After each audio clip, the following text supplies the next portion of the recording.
La máquina del tiempo de Retrobasket, con la ayuda indispensable de este calendario de Fray Leopoldo, se ha desplazado a marzo de 1985. De hecho, me pilláis con jet lag porque todavía no me he recuperado del viaje. Durante mi estancia en 1985 he podido leer este ejemplar del País que nos informaba de cómo se había desestimado una sospecha en torno a que Felipe González había recibido un maletín lleno de marcos por parte de un político alemán. También los Estados Unidos estaban envueltos en esas movidas que tenían en Nicaragua con las armas y demás. Y en otro orden de cosas, el mercado común ya tenía déficit. Ya se veía que esa movida europea no iba a llegar a ningún buen término. También he podido ir al cine y he visto un peliculón y no la bazofia que nos ponen ahora en salas de cine, Netflix y demás especies. Pude disfrutar de Superdetective en Hollywood, la genial película de Eddie Murphy que nos hizo disfrutar en España a partir de 1985, aunque su fecha de estreno en los Estados Unidos fue 1984. Así que ya sabéis, cuando dentro de unos meses estrenen una nueva edición de Superdetective en Hollywood, creo que la cuarta parte, si no me equivoco, y os pase como a mí y siempre que veis una película nueva en Netflix os quedéis con mal sabor de boca, ya sabéis, podéis buscar la primera parte y disfrutar de una película realmente divertida como eran la mayoría de películas de aquella época, las películas que nos traían nuestros padres a casa en VHS o Betamax. Y vamos ya con la revista que nos ocupa en el día de hoy. Es la primera vez que tenemos aquí un ejemplar de Nuevo Basket. He oído hablar mucho de esta revista, en el canal incluso también me habéis hablado muchos de vosotros de que es una revista que os encanta, y para mí era una pérdida de virginidad abrir este ejemplar de Nuevo Basket. De hecho, me he hecho con unos cuantos, pero me gusta paladearlos poco a poco y voy página a página. Voy viendo lo que os voy mostrando y tengo revistas ahí que aún tengo que deflorar y disfrutar y paladear poco a poco. En este caso, como veis, estamos ante un ejemplar interesantísimo. Tenemos la final de Supercopa entre el Real Madrid y el CAI Zaragoza como tema de portada, también los playoffs y diversas entrevistas, por ejemplo, una entrevista a Bonnie Ewer, creo que lo pronuncio más o menos bien, la madre de los Hernán Gómez, y también otras entrevistas como por ejemplo una al entrenador José Antonio Figueroa. Nada más abrir la revista nos encontramos con un anuncio de los míticos balones Mi Casa. Esos balones que realmente, como dice el anuncio, eran bastante duraderos. En la parte derecha tenemos el sumario con una foto en la que aparecen Wayne Robinson y Otis Howard. La revista comienza dentro de el gran detalle de información con el que contaba con el diario del mes de febrero. Tenemos dos fotos realmente espectaculares, una de el banquillo del Real Madrid, con todos los titulares sentados en dicho banquillo, y también la foto central muy espectacular de Epi capturando un rebote ante, creo que es Claude Riley. No, si no me equivoco, el jugador que está detrás de Epi me parece que es Claude Riley. Dentro de este diario del mes me voy a quedar con el domingo 17 de febrero del 85, fecha en la que nuestro amigo Walt Be Free conseguía sus 15.000 puntos. Y lo hacía en una victoria, en una derrota de Cleveland ante Houston, en la cual Walt Be Free anotó 45 puntos, consiguiendo sus 15.000 puntos con una canasta de 3. Ya sabéis que World Be Free no era precisamente un tipo discreto. Proseguimos con una sección titulada Tiempo Muerto en la parte izquierda, en la que nos hablaban de algún asunto polémico relacionado con la lesión de una jugadora de baloncesto, y en la parte derecha tenemos el inicio de la información sobre la final de Supercopa entre Real Madrid y CAI Zaragoza. Vamos a ver muchos datos que nos indican cómo con ese boom del baloncesto se hacían muchas cosas de forma algo precipitada. El partido se disputó en la localidad castellonense de Alcora, con un ambiente increíble, pero como veis da la sensación de que los aros y las redes eran un poco, dentro de que todavía no teníamos unos aros y unas redes muy estandarizados, eran un poco, no sé, podéis decirlo vosotros mismos. Sea como fuere, seguro que fue un partido memorable para todos los que estuvieron allí, y un partido que se saldó con una fácil victoria del Real Madrid, que en la segunda parte se permitió el lujo de jugar con los suplentes. Proseguimos con un anuncio de Adidas, de 3 modelos que tenía de baloncesto en aquel entonces, y todavía estamos en una época en la que Adidas era el dominador absoluto del mercado deportivo en nuestro país. Hasta un año o dos después no empezaron a aparecer otras marcas realmente fuertes que compitieran con Adidas. Hasta aquí, las marcas que competían con Adidas eran marcas nacionales como Kelme, Homa y otras similares. En la página de la derecha tenemos una portadilla de lo que iba a ser una muy amplia entrevista al entrenador José Antonio Figueroa. Esta es una característica que me ha llamado mucho la atención de Nuevo Básquet. Siempre para iniciar los artículos y entrevistas más importantes ponían como una portadilla que la verdad le daba como un sentido de organización, de orden y de calidad a la revista muy notable. La entrevista es amplísima porque otra de las características de esta revista es que tiene una letra muy pequeña y los artículos, entrevistas, todo lo que tenemos tiene un desarrollo amplísimo. Tenemos aquí una entrevista en la que Figueroa nos habla de su época en el Clesa Ferrol, de su época en Gijón, de sus inicios en el baloncesto madrileño, de cómo de joven quería ser bailarín. Realmente una entrevista, no creo que haya muchas entrevistas de esta calidad, de este nivel, por ejemplo, a José Antonio Figueroa, y me imagino que en otros números a otros entrenadores de la época. Así que los que os guste el baloncesto de primera mitad de los 80, en Nuevo Básquet, la verdad es que vais a encontrar un auténtico tesoro. Para mí, que era muy pequeño en aquel entonces, esto es una auténtica fuente de aprendizaje realmente enorme.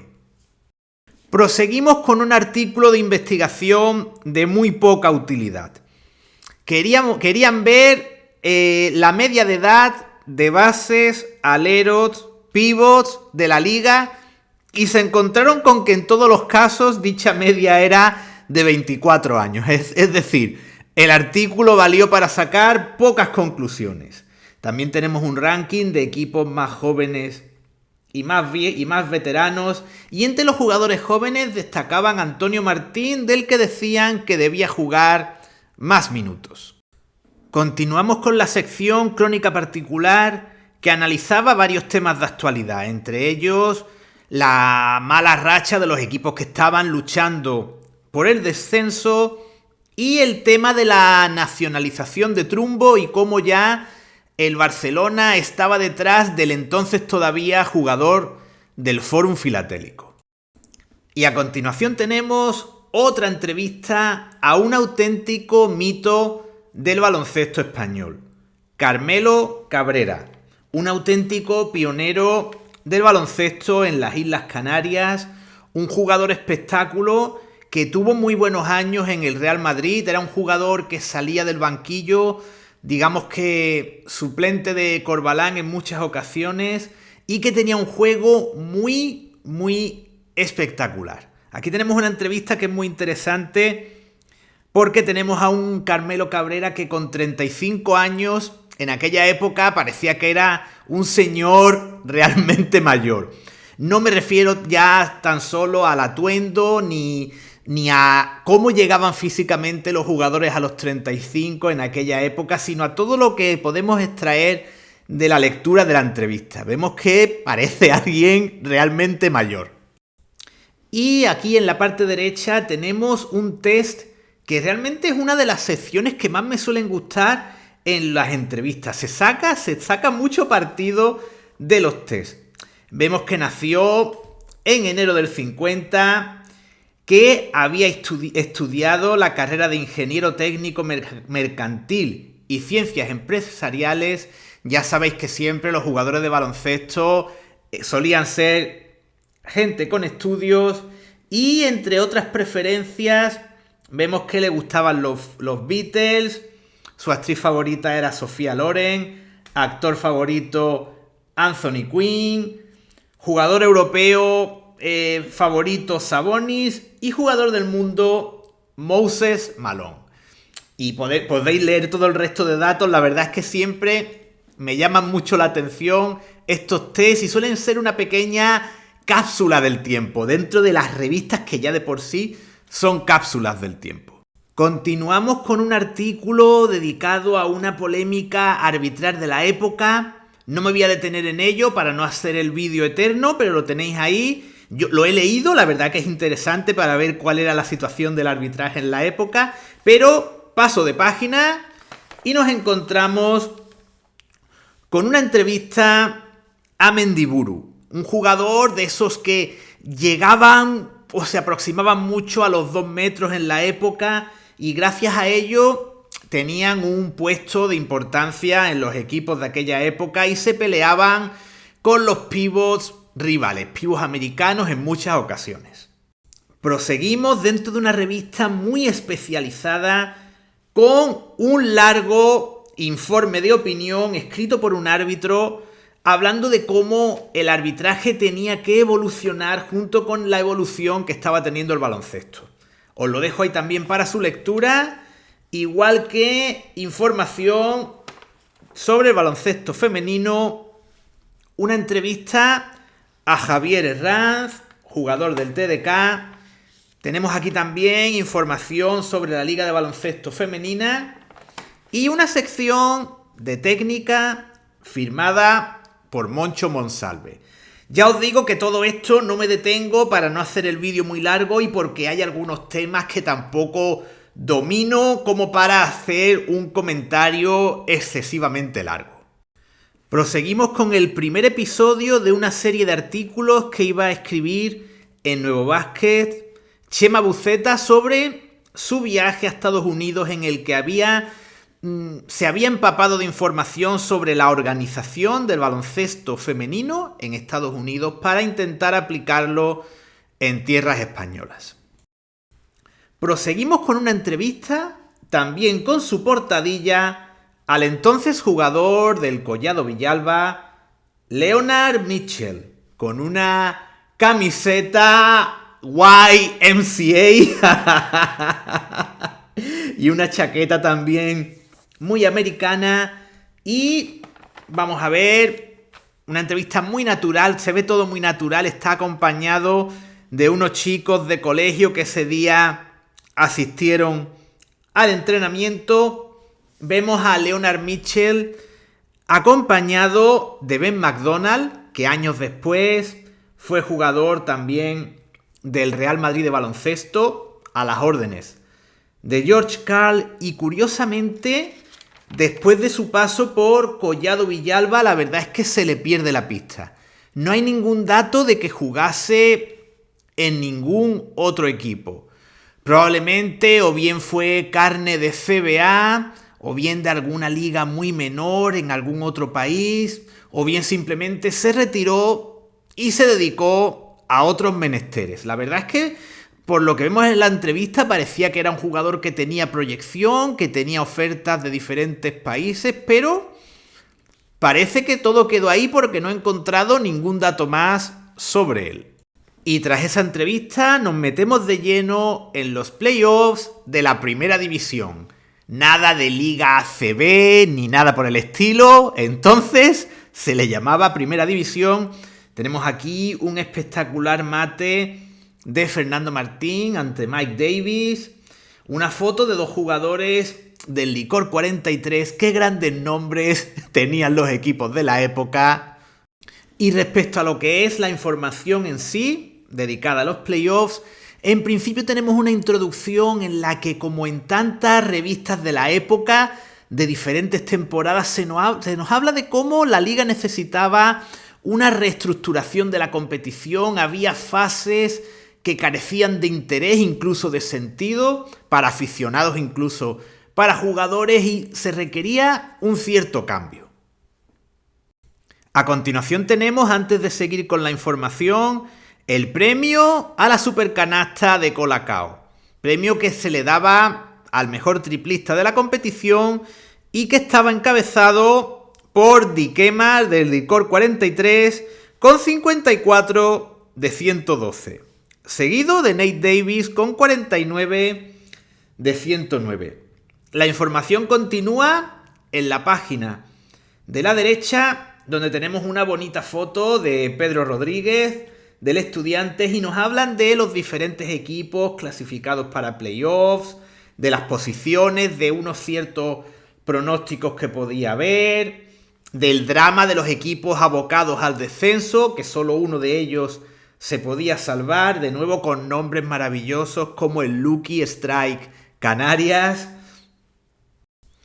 Y en la página central de la revista tenemos el cuadro de playoffs, tanto de los playoffs para ser campeón. Como veis, había 4 equipos que estaban exentos de la primera fase, como la lucha a muerte en la que solo se podía salvar uno para permanecer en la primera división.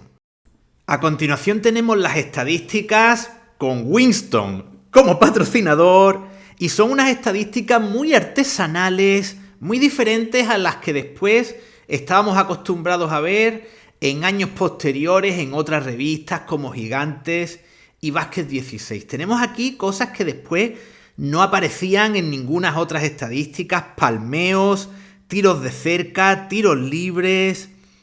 Realmente diferente a lo que personalmente estoy acostumbrado a ver.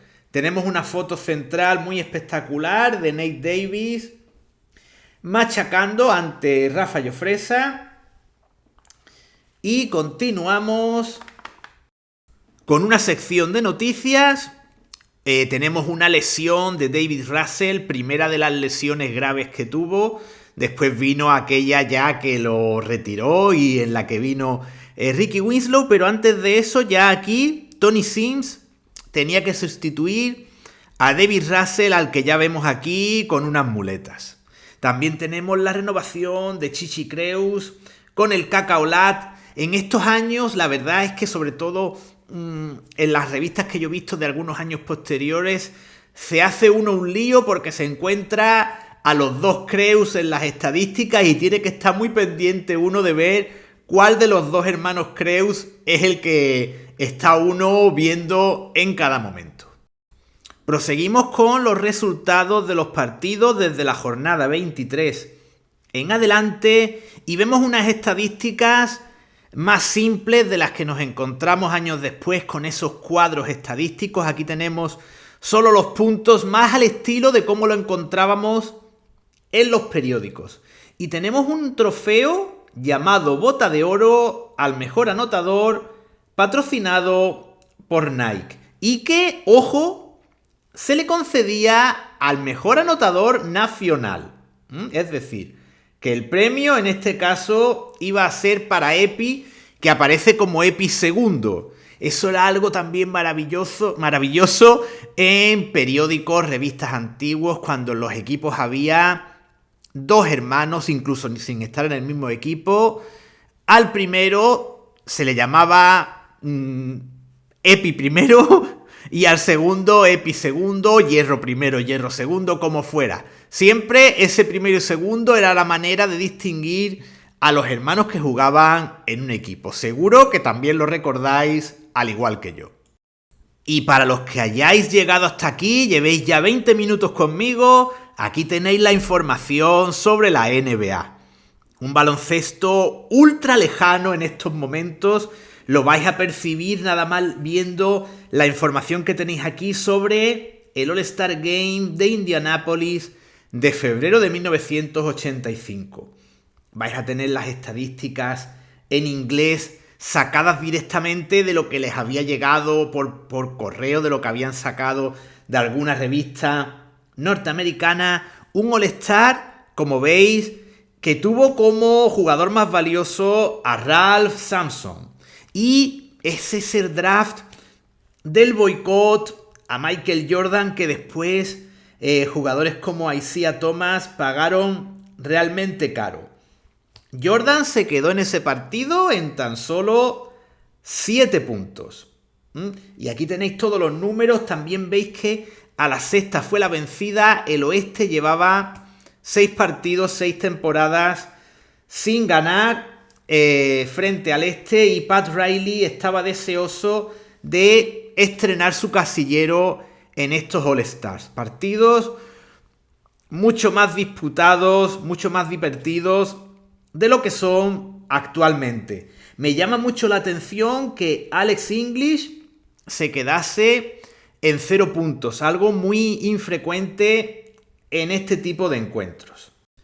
Continuamos y vemos cómo Dominique Wilkins había sido el ganador del concurso de mates en el cual había participado un rookie que al parecer era el nuevo fenómeno de la NBA, Michael Jordan, y también Terence Stansbury, al que muchos consideraban el ganador moral de ese concurso de mates. Tenemos información ampliada sobre cómo Ralph Sampson había sido nombrado jugador más valioso y por detrás de él había quedado Magic Johnson. En el partido de leyendas, Earl Monroe había sido el jugador más destacado junto con Rick Barry. Y en la parte derecha, informaciones muy interesantes.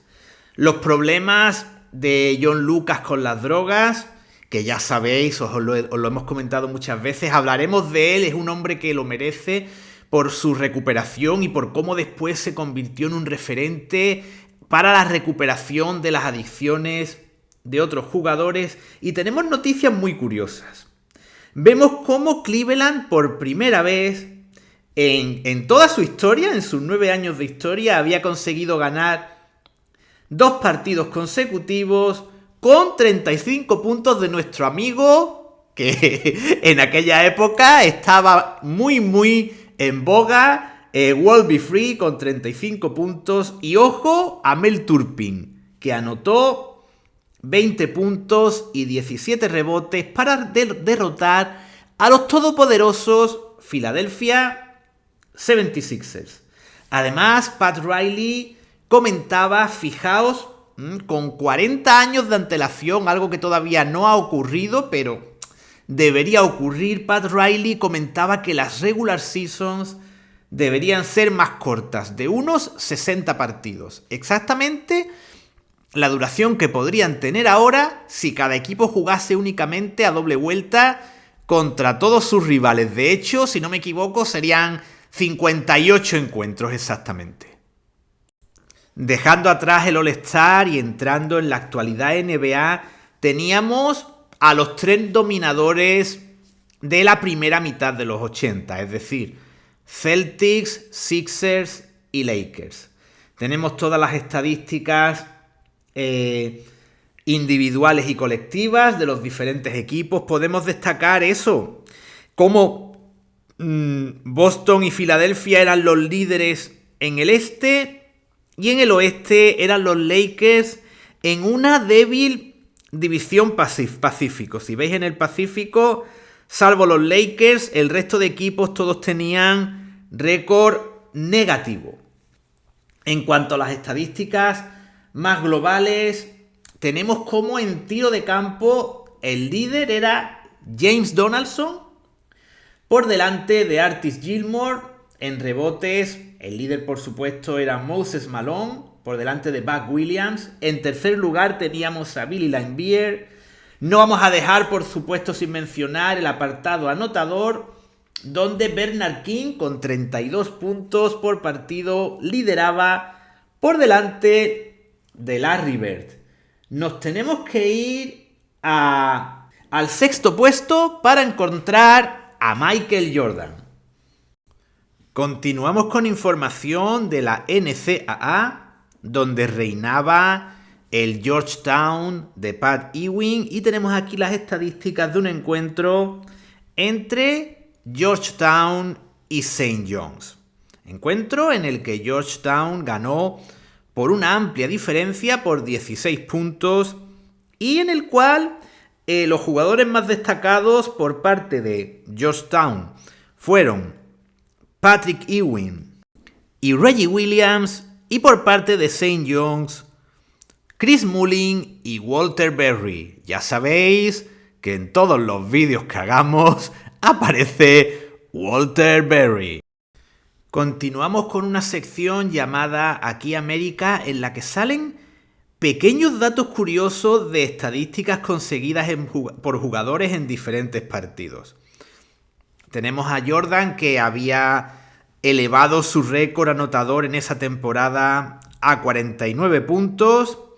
También tenemos cómo Moses Malone había conseguido 38 puntos y 24 rebotes en un partido, o cómo Larry Bird se había quedado al borde de un cuádruple doble en un partido en el que iban ganando con facilidad a los Utah Jazz, y por tanto Larry Bird se marchó al banquillo y decidió no intentar batir ese récord. Ya sabéis que a Larry Bird esas cosas le traían bastante sin cuidado. A continuación tenemos el correo de Nuevo Básquet. Ya sabéis que esas secciones de cartas al director no podían faltar en ninguna publicación de la época, y de nuevo, si os animáis a leerlo, veréis que es una auténtica cápsula del tiempo. Realmente interesante. Vamos a avanzar rápidamente con las siguientes páginas. Tenemos información sobre Segunda División, algo que no ocurría en cualquier otra revista de la época. La verdad es que Nuevo Básquet profundizaba hasta unos niveles increíbles. Y proseguimos con una entrevista a Bonnie Ewer. Perdón por la pronunciación si no es así. La madre de los Hernán Gómez. Y realmente una entrevista muy interesante sobre sus inicios en el mundo del baloncesto. Y todavía hay más. Tenemos otra entrevista nada más y nada menos que a George Singleton, uno de los reyes del tapón del baloncesto ACB. Lo tenemos aquí en su primera etapa en España, en el Fórum Filatélico, antes de hacer una aventura en tierras italianas para luego volver al baloncesto español. Por cierto, Singleton es el único jugador que ha hecho un triple doble en la historia de la ACB. Concretamente el 12 de febrero del 94, cuando anotó 23 puntos acompañados de 12 rebotes y 10 tapones. Y la verdad es que tanto la entrevista como las fotos, como podéis ver, no tienen desperdicio. Vamos a ver cómo era la vida de un jugador como Singleton en España en aquellos momentos, a qué dedicaba el tiempo libre, y por supuesto estamos en una época totalmente distinta y George Singleton podía posar en ese cartel sin que pasara nada ni nadie se volviera loco. Continuamos con información de baloncesto de base.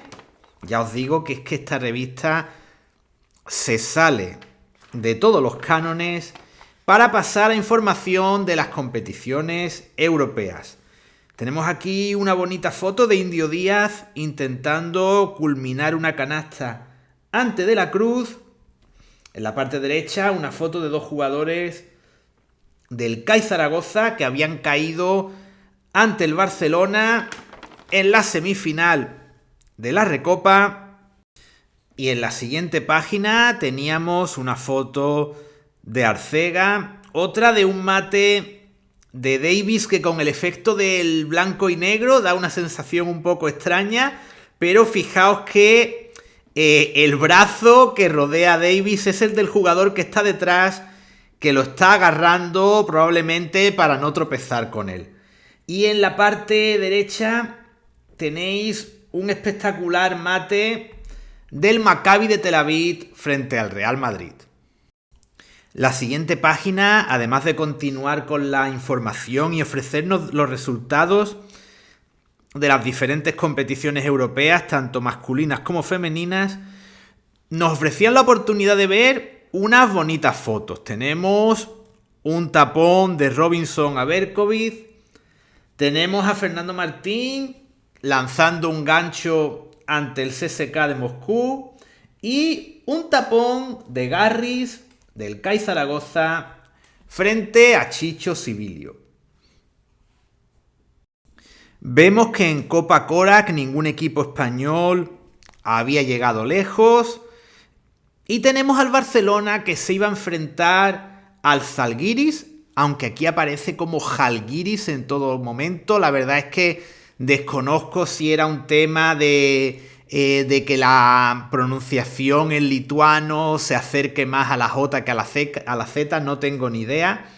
Ese Zalgiris que iba a ser el rival del Barcelona en la final de la Recopa con sus temibles jugadores Sabonis, Omisius, Kurtinaitis y Jovaiša, con ese nombre tan curioso que a mí por lo menos siempre me llamaba mucho la atención. En Copa de Europa el Madrid aún tenía que disputar algún partido más para que se viese dónde podía llegar, cosa que veremos en algún otro ejemplar que veremos en el futuro. Aunque huele a que la Cibona está ahí en el horizonte acechando. Y nos quedan ya muy pocas páginas. Tenemos una entrevista a Manolo Flores, que ocupó de manera transitoria, antes de que llegase a Ito, el cargo de entrenador del Barcelona tras el cese de Antonio Serra. Y tras eso tenemos un artículo que hace una especie de símil entre el problema arbitral y el 23F, una cosa muy curiosa que hay que meterse en la época para llegar a entenderlo, y un bonito anuncio de Nike para culminar la revista con una foto de un irreconocible, diría yo, Reggie Fils. Parece hasta guay Reggie Fils en esa foto, y mira que a mí me gusta bastante poco. Y nada, con esto termina este maravilloso ejemplar de Nuevo Básquet que he tenido el placer de comentaros, y como siempre, ya sabéis, vamos a tener triple vídeo, como siempre, triple vídeo para esta revista. Aquí tenéis el comentario y vais a tener también la revista en versión musical para no tener que aguantar